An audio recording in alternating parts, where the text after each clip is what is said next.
Hi friends, potato cheese ball எப்படி செய்யலான்னு பார்க்கலாமா? அதுக்காக நான் இன்றைக்கி 3 உருளைக்கிழங்க நல்லா வேக வச்சு எடுத்து வச்சுருக்கேன். வேக வச்ச உருளைக்கிழங்க நல்லா மசிச்சிக்கணும்.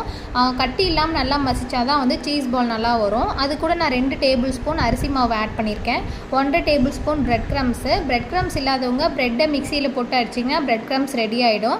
அதுக்கப்புறம் பார்த்திங்கன்னா சில்லி ஃப்ளேக்ஸ் வந்து நான் கொஞ்சமாக ஆட் பண்ணியிருக்கேன். சில்லி ஃப்ளேக்ஸ்க்கு பதிலாக நீங்கள் மிளகாத்தூள் கூட ஆட் பண்ணிக்கலாம்.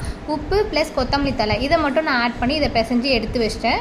இன்னொரு பவுல் எடுத்து நீங்கள் அதில் 2 டேபிள் ஸ்பூன் கார்ன்ஃப்ளவர் மாவு வந்து ஆட் பண்ணி தண்ணி ஊற்றி கொஞ்சம் கட்டி இல்லாமல் கரைச்சி வச்சுக்கணும். இன்னொரு பிளேட்டில் வந்து நீங்கள் பிரெட் க்ரம்ஸ் கொஞ்சம் கொட்டி எடுத்து வச்சுக்கோங்க கோட் பண்ணுறதுக்காக. நம்ம ஆல்ரெடி ரெடி பண்ணி வச்ச அந்த உருளைக்கிழங்க நான் வந்து உள்ள சீஸ் வந்து கட் பண்ணி பீஸாக வந்து உள்ளே வச்சு நல்லா ரவுண்ட் பண்ணிக்கிட்டேன். சீஸ் வெளியே தெரியாத அளவுக்கு. ஏன்னா சீஸ் வந்து நீங்கள் ஆயிலில் போடுறப்ப மெல்ட் ஆகும், அப்போ வந்து வெளியில் வந்துடும் சீஸு.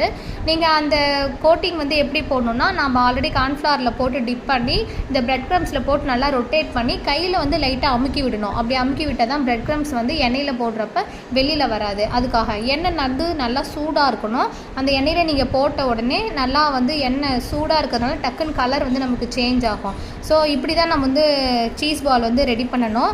நான் வந்து இப்படி தான் ரெடி பண்ணியிருக்கேன். நீங்கள் யாராவது வேறு ஸ்டைலில் ஏதாவது ரெடி பண்ணிங்கன்னா எனக்கு கமெண்ட் பண்ணுங்கள். வீடியோ பிடிச்சிருந்தா லைக் பண்ணுங்கள். பாய்.